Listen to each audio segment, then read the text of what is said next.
ॐ সদ্গুৰু নমঃ।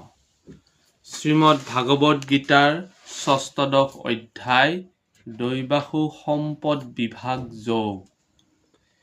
দৈবিক সম্পদ হ'ল সংসাৰ যোগ বিয়োগৰ পৰা ৰহিত অনন্ত সুখৰ নামেই মোক্ষ।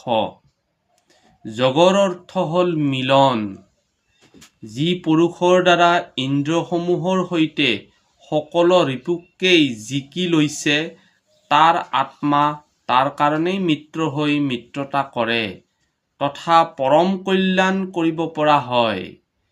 যাৰ দ্বাৰা এইবোৰ জিকা হোৱা নাই, তাৰ আত্মা শত্ৰু হৈ শত্ৰুতা কৰে, যাতনাৰ কাৰণ হৈ যায়। সেয়েহে মানুহ নিজৰ আত্মাক অধোগতিলৈ নাযাবৰ কাৰণে যি কৰিব লগা হয় তেনে কৰা উচিত।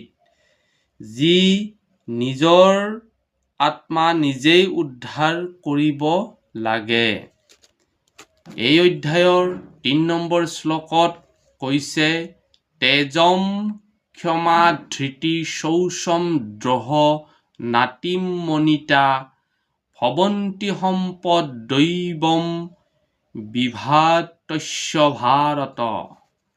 তেজ, ক্ষমা, ধৈৰ্য, বাহ্যিক শুদ্ধতা, কাৰো প্ৰতি শত্ৰুভাৱ নথকা, নিজৰ শ্ৰেষ্ঠতাক লৈ অভিমান নকৰা। হে ভাৰত, এই গুণবিলাকেই সেইবিলাক যিবিলাক পুৰুষৰ লক্ষণ, যিবিলাক দৈবিক সম্পদ বুলি কোৱা হয়।